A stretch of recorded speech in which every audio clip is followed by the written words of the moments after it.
Magandang buhay, mountain movers! Kamusta na kayo? Muli, pagsasalu-saluhan natin ang salita ng Diyos na siyang gabay ng ating buhay, kalakasan, pagpapala, at higit sa lahat ay makilala natin ang higit ang ating Diyos na buhay, kung papaano siya nagpapala, kung ano ang ginagawa niya sa atin araw-araw, at kung papaano mapapalapit ng husto ang ating buhay sa Kanya. Salamat sapagkat tayo ay tinuruan niyang manampalataya, magtiwala sa Kanya, at makilala siya sa tama at bibliyang kaparaanan. At ang isishare ko sa inyo sa oras na ito ay patungkol sa kabutihan ng ating Panginoong Hesukristo. Sa relihiyon na nagisna natin, ang nananalangin ay ang tao sa Diyos. Kung papaano siyang nangangailangan ng tulong mula sa Diyos at kung papaano niyang matatanggap ang mga nais niya mula sa Diyos sa pamamagitan ng pananalangin.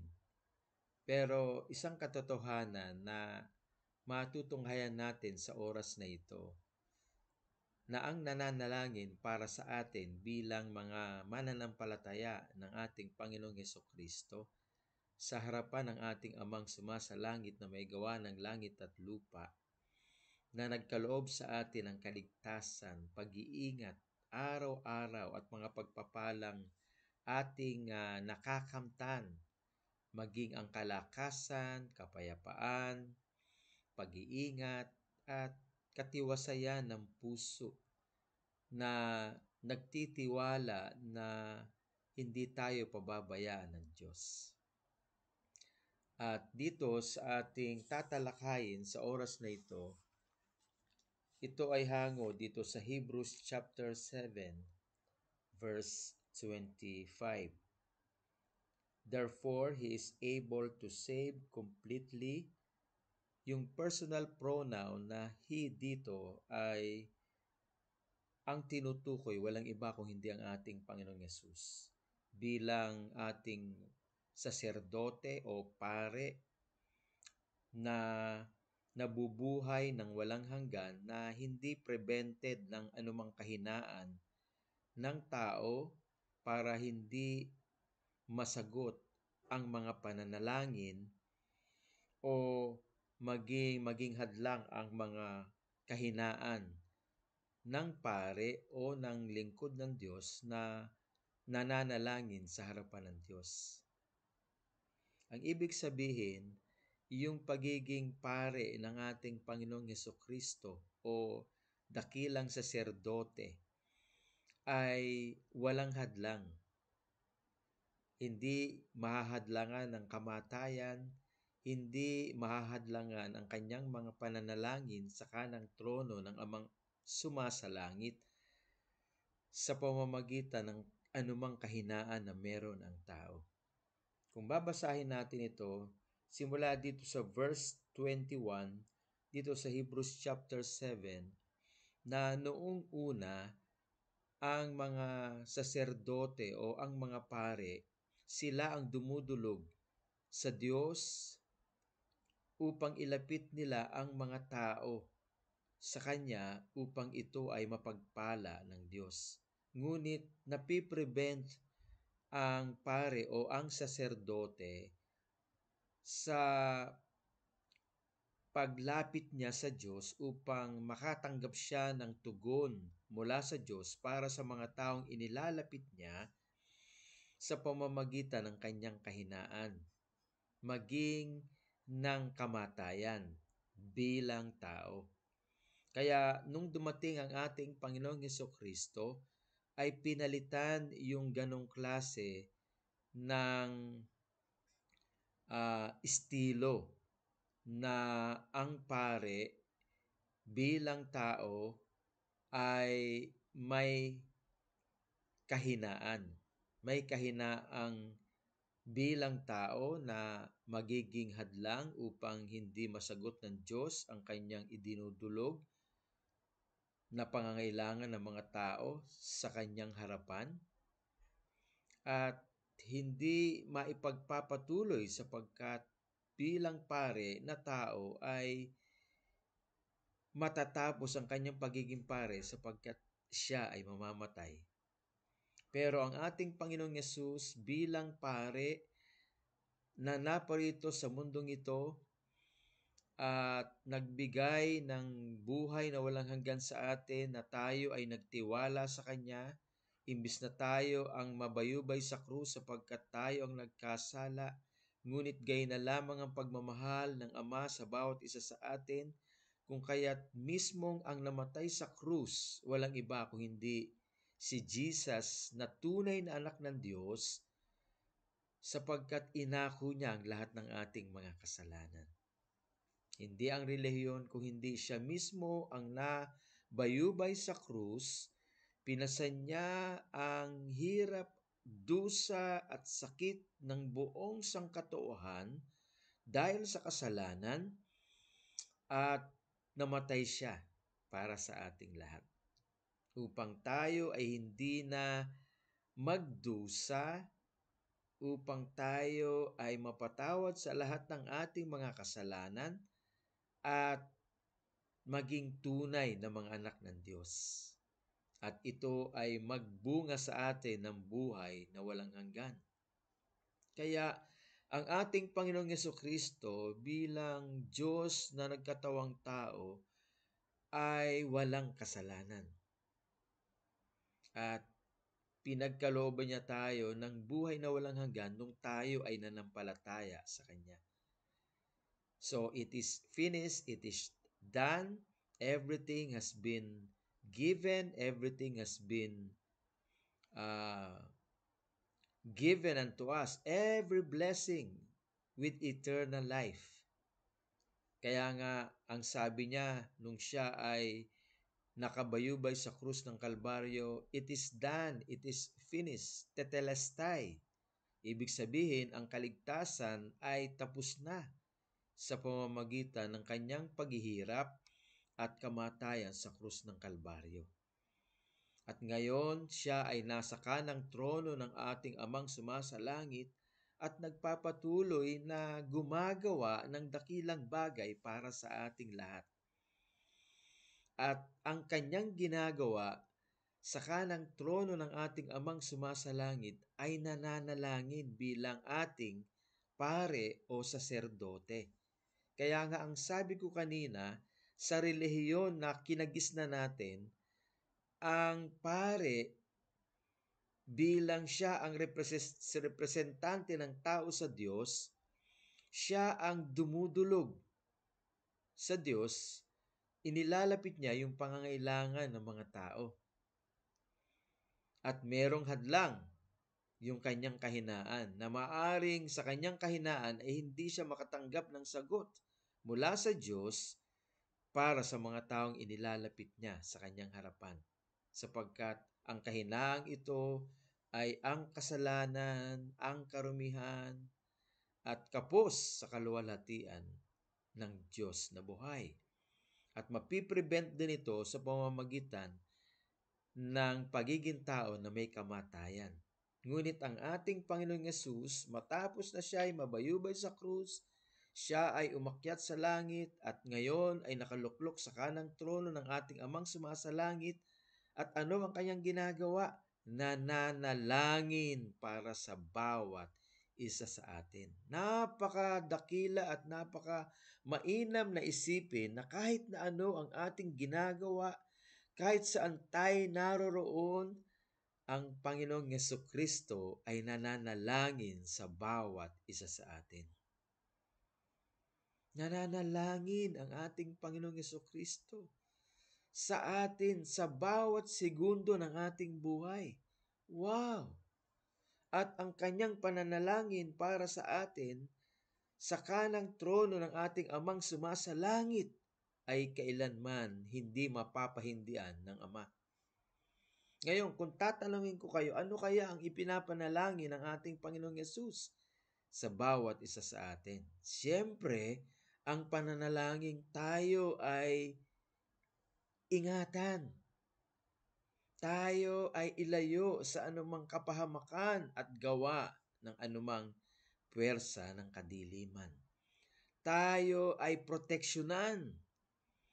Tayo ay pagpalain at magpatuloy ang buhay ng may kalakasan, may pagpapala, may katagumpayan. Kung kaya't anuman yung ating mapagdaanan sa buhay na ito, ay masasabi nating tayo ay magtatagumpay. Sapagkat ang ating Panginoong Yesus ay nananalangin sa Ama sa kanyang kanang trono para sa bawat isa sa atin. Kakaiba, di ba? Sa relihiyon, ang pari ang lumalapit sa Diyos para idulog ang pangangailangan ng mga tao. Pero may hadlang sa paglapit sapagkat may kahinaan ang pari bilang tao. At ito ay maaring hindi maging kalugod-lugod sa Diyos. At may hadlang din naman, may katapusan sapagkat bilang tao ang pari ay mamamatay. Pero ang ating Panginoong Yesus, bilang siya ay nasa kanang trono ng ating Amang sumasalangit at mayroon siyang buhay na walang hanggan, death cannot prevent him being a priest. At ipagpatuloy niya yung ating buhay na lubos na pinagpapala ng Diyos sapagkat sinasagot ng Ama ang kanyang pananalangin para sa atin. Wow, it's really a strengthening moment for each one of us that whatever we do, wherever we are, Jesus is praying for you and for me at the right hand of God the Father in heaven. Wow! Grabe, di ba? Ipinapanalangin niya ang bawat isa sa atin na nandun ang ating katagumpayan, andun ang ating kalakasan, andun ang ating kaligtasan sa anumang kapahamakan at kaguluhan. Nandun ang kapayapaan sa ating puso na hindi tayo magulumihanan.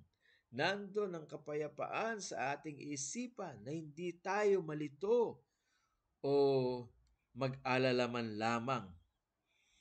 Kung hindi tayo ay tumuon ng buong puso at isip sa langit na kung saan nandoon ang ating Panginoong Yesus sa kanang trono ng ating Amang sumasalangit at nananalangin sa bawat isa sa atin. Kaya kung tayo ay nananalangin, hindi tayo nananalangin mag-isa. Nananalangin tayo na kasama natin ang ating Panginoong Yesus. Kaya ang sabi dito sa verse 25 sa Hebrews chapter 7, therefore, He is able to save completely. He is able. He can save us completely. For He is able to save us completely in all areas ng ating buhay. It could be in our spirit, it could be in our soul, it could be in our body. He is able to save us completely. Completely means complete, without lacking anything. Buo, kompleto. Those who come to God through Him. Those who come to God through Him. Completely save those who come to God through Him. Ang sino mang lumalapit sa Diyos sa pamamagitan ng ating Panginoong Yesukristo ay may kaligtasan, kumpletong kaligtasan. Because He always lives to intercede for them. Sapagkat siya ay may tuloy-tuloy na ginagawa at ito ang pananalangin niya para sa bawat isa sa atin. Wow! Kakaiba ba sa inyong pandinig na ang Diyos mismo, ang ating Panginoong Yesus, ang nananalangin para sa bawat isa sa atin? Kasi normal na naririnig natin na tayo ang laging nananalangin sa Diyos. Pero dito makikita natin na nagpapatuloy ang kabutihang ginagawa ng ating Panginoong Hesukristo sa bawat isa sa atin. Hindi natatapos. Tinapos niya ang kaligtasan sa pamamagitan ng kanyang kamatayan sa krus ng Kalbaryo. Inako niya ang ating katayuan bilang makasalanan. Siya ay tinuring na kasalanan, bagamat siya ay banal. At tayo naman na nagtiwala sa kanya ay itinuring na banal sapagkat inako niya ang ating kasalanan. Kung kaya't ang bawat isa sa atin ay katuwiran ng Diyos, sapagkat ang katuwiran ito ay katuwiran ng ating Panginoong Hesukristo. Kaya ang bawat isa sa atin ay matuwid sa pamamagitan ng katuwiran ng Panginoong Hesukristo. At ang ating kasalanan at karumihan ay inako ng ating Panginoong Hesus. Nakasulat yan sa 2 Corinthians chapter 5, verse 21. Kaya kapag tiningnan tayo ng Diyos sa oras na ito, as if we have never sinned. Hindi tayo nagkasala at wala siyang makikitang anuman kahit na tuldok na maliit na kasalanan, sapagkat ang katuwiran ng Panginoong Yesus ang sumasa ating buhay ngayon at ang ating karumihan, ang ating kasalanan ay inako niya, kung kaya't siya mismo ang nabayubay sa krus para sa bawat isa sa atin. At ngayon ay nagpapatuloy. Siya'y nananalangin sa iyo at sa akin araw at gabi sa kanang trono ng ating Amang sumasalangit. Kaya nananalangin tayo na kasama ang ating Panginoong Hesukristo. At dahil siya ay anak ng Ama na sumasalangit na may-ari ng langit at lupa, hindi mapapahindian ng Ama ang anumang pananalangin niya sa bawat isa sa atin. It's really a confident truth that the prayer of our Lord Jesus Christ is always has an answer for you and for me. Wow! Napakabait ng Panginoon. Napakabuti ng Panginoon. God is good all the time. And all the time, God is good. Jesus is good all the time. And all the time, Jesus is good. He never stops doing good to you. He never stops doing good to me. He keeps on praying for you and for me. Whatever we do, and His prayer, the Father can never say no. It has always an answer. Wow! Kaya ialay natin ang ating buhay sa sagot ng ating Panginoong Yesus sa bawat isa sa atin. Ialay natin o iugma natin ang ating buhay sa pananalangin ng ating Panginoong Yesus bilang sagot ng Ama sa Kanya para sa atin. At magpapatuloy ito because He is forever. His life is without ending. And He continuously doing great things for us. He is praying for you and for me. Kaya our prayer has always an answer. because of Jesus' prayer at the right hand of God the Father. So my point is, we are not praying alone. We're praying with Him. Kaya kapag tayo ay nananalangin sa Ama, hindi tayo nag-iisa. Kasama natin nananalangin ang ating Panginoong Jesucristo. Pangalawa, nananalangin tayo nang may sagot. We're praying with an answer because of Jesus' prayer for us. We're not praying alone. We're praying with Jesus at the right hand of God the Father. And we're not praying for an answer, but we're praying with an answer. Wow. Kaya, iugma natin ang ating buhay sa sagot ng Ama sa mga pananalangin ng ating Panginoong Yesus para sa atin. Ito ay katagumpayan, ito ay kalusugan ng pangangatawan, ito ay mahabang buhay nang may kagalakan sa bawat taon ng ating buhay, pag-iingat, gabay, katalinuhan, at developing of our character and attitude. Yung pagiging mabuting anak ng Diyos, yung paglilingkod sa Diyos, yung may katapatan at pagmamahal sa Diyos, may takot sa Diyos na gumawa ng kasalanan. Masunurin sa salita ng Diyos, masunurin sa mga magulang, marunong gumalang sa Diyos at sa mga nakatatanda. Mahal ang Diyos, mahal ang mga magulang, mahal ang mga kapatid, mahal ang kapwa-tao. Ang priority niya ay ang Diyos. At ang pangalawa, yung kanyang spouse. At ang pangatlo ay yung kanyang mga anak. At ang pang-apat, yung kanyang trabaho o paglilingkod niyang ginagawa sa Diyos. At yung panglima, yung kanyang mga kaibigan. Ang una ay Diyos, sapagkat siya ay nagmamahal ng gayon na lamang sa bawat isa sa atin na hindi natin kayang i-express ang pagmamahal na ito. His love is without ending. His love is constant.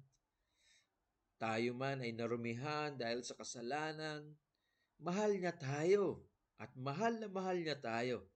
Tayo man ay lumalakad sa katuwiran at kabanalan at kalooban ng Diyos, mahal na mahal niya tayo. Ang pagmamahal ng Diyos ay hindi nakatuon sa kung ano ang ating ginagawa. Ang pagmamahal ng Diyos ay ayon sa Kanya sapagkat siya ay Diyos ng pag-ibig. So, whether we are at the lowest point in our life, He loves us so much.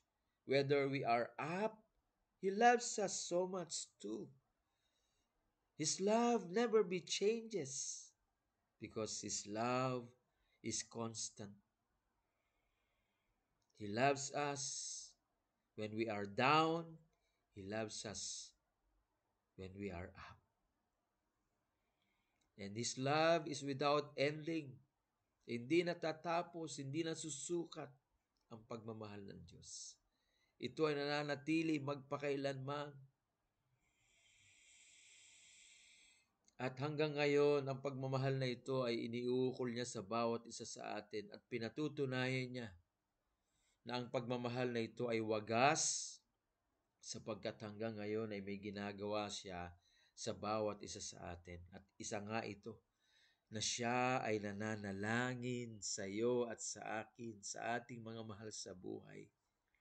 Araw-araw, sa bawat segundo ng ating buhay.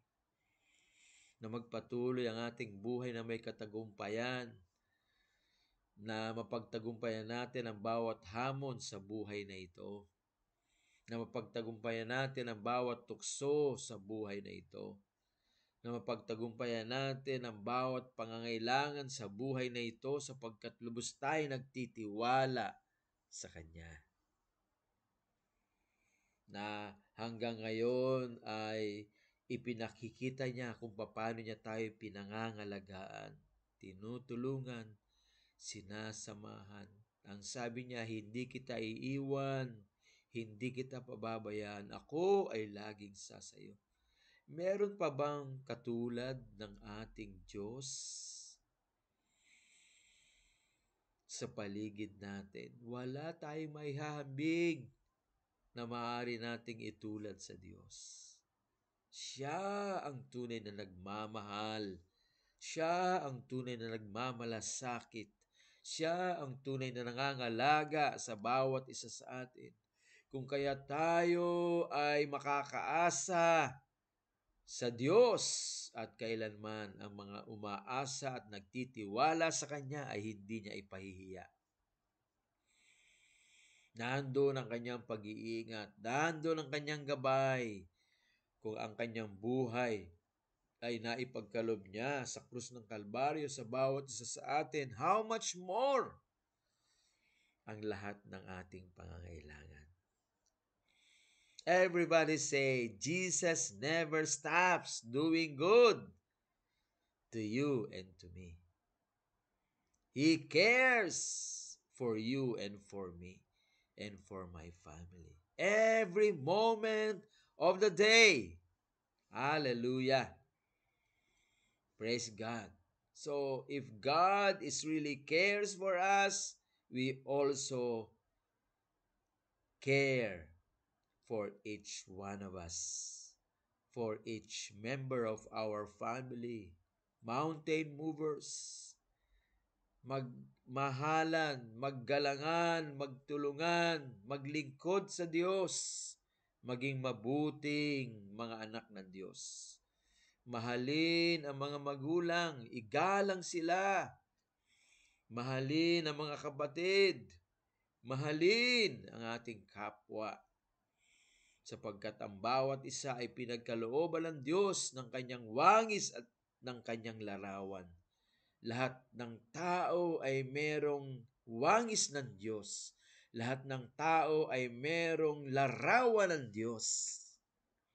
Kung kaya't iginagalang ang tao, minamahal, lalo na ang mga magulang, ang mga kapatid, ang mga kapatiran sa mountain movers. Nandun yung respect, nandun yung honoring, nandun yung serving one another. Nandoon ang unity, ang caring, ang love inside the family. It's really a great thing to know that we as children of the living God, while we pray with an answer because Jesus is praying with us too at the right hand of God the Father. Amen? So Jesus is our great high priest and now at the right hand of God the Father praying for you and for me every moment of the day. Wow. Kaya anong sabi ng Colossians chapter 3 beginning verse 1? Since then you have been raised with Christ. Set your hearts on things above. Bilang ikaw na ibinangon ng ating Panginoong Yesus mula sa kasalanan at ngayon ay buhay, nakasama siya. Ituon mo ang iyong puso sa mga bagay sa langit. Ituon mo ang iyong puso sa mga bagay sa langit. Bakit? Nandun sa langit ang ating Panginoong Yesus. Sa kanang trono ng ating Amang sumasalangit. Nananalangin para sa iyo at para sa akin. Wow. Kaya ituon natin ang ating puso sa langit sapagkat nandun ang Panginoong Yesus na nanalangin sa iyo at para sa akin. Wow. Ituon natin ang ating puso sa langit, na kung saan ang Panginoong Yesus ay nananalangin para sa iyo at para sa akin. Huwag nating pagtuunan ng mga bagay na makapaghihina sa bawat isa sa atin. Huwag nating pagtuunan ang mga bagay na makapagpapalayo sa atin sa Panginoon. Huwag nating pagtuunan ang mga bagay na nakakadistract sa ating paglapit sa Diyos. Lalo na yung social media. Ituon natin at ipaglaban natin ang ating puso at ating isip na ito ay maituon natin ang totohanan sa buhay at makapangyarihang Panginoong Hesukristo, na ngayon ay nasa langit, nasa kanang trono ng Amang sumasalangit at nananalangin sa bawat isa sa atin. It's really an inspiring truth and full of confidence truth that Jesus is praying for you and for me. Wow. Wow.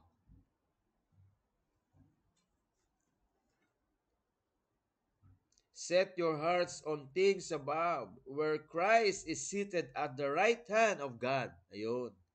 Ituon mo ang iyong puso sa kalangitan, na kung saan ay nandoon ang Panginoong Yesus na nakaluklok sa kanyang trono sa kanan trono ng ating Amang sumasalangit. And then verse 2, set your minds on things above. Kanina puso, ngayon naman mind. On things above, ituon mo ang iyong puso sa langit, na kung saan ay nandoon ang ating Panginoong Hesukristo sa kanang trono ng ating Amang sumasalangit. Set your mind on things above, not on earthly things. Yan. Ituon mo ang iyong isip sa langit at hindi sa mga bagay sa mundong ito.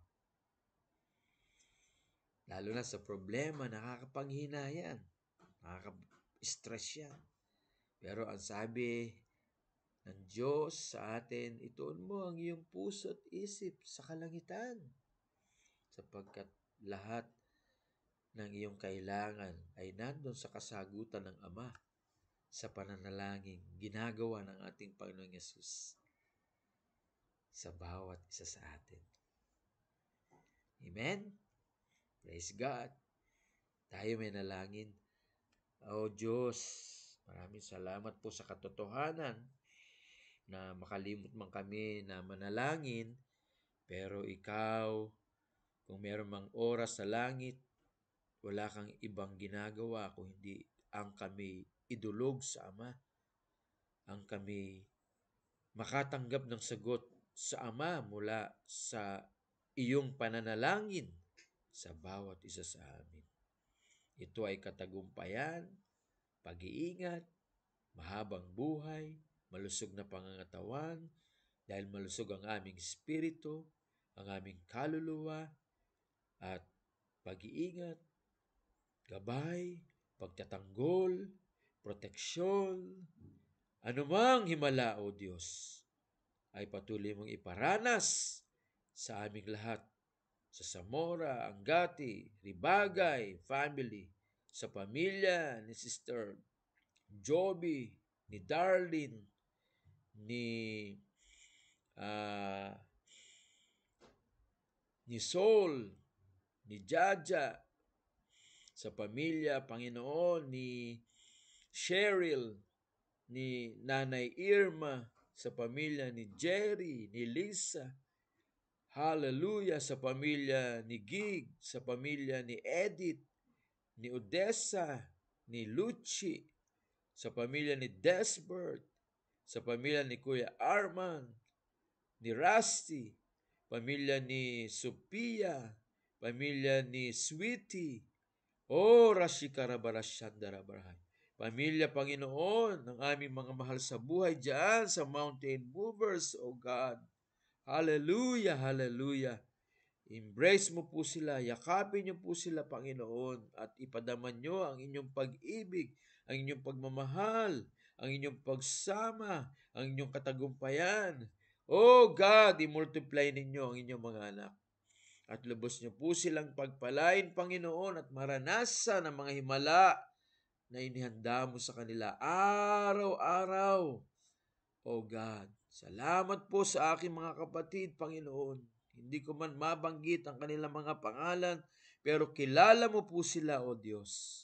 At ikaw ang nagpapala sa kanila at maging sa kanilang mga mahal sa buhay.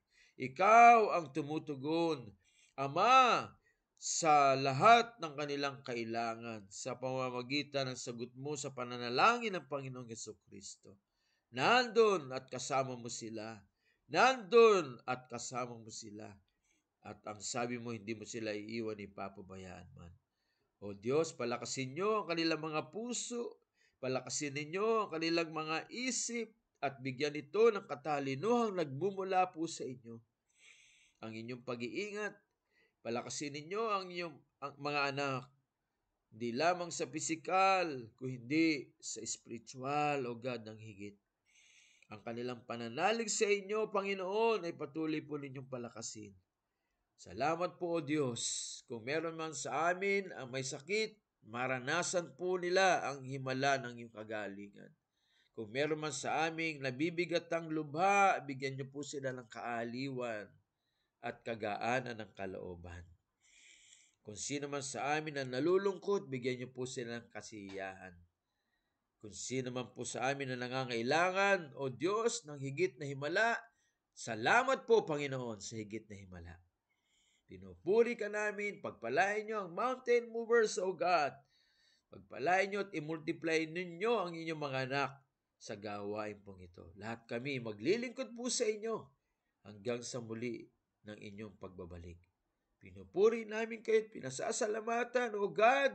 Salamat sa iyong salita, sa gabing ito, sa oras na ito, Ama, sa kapangyarihan ng iyong banal na Espiritu Santo, sa pangalan ng aming Panginoong Yesus, ang lahat ng mga mountain movers ay magsabi ng Amen, Amen, Amen, and Amen. Praise God, mountain movers. God bless you all.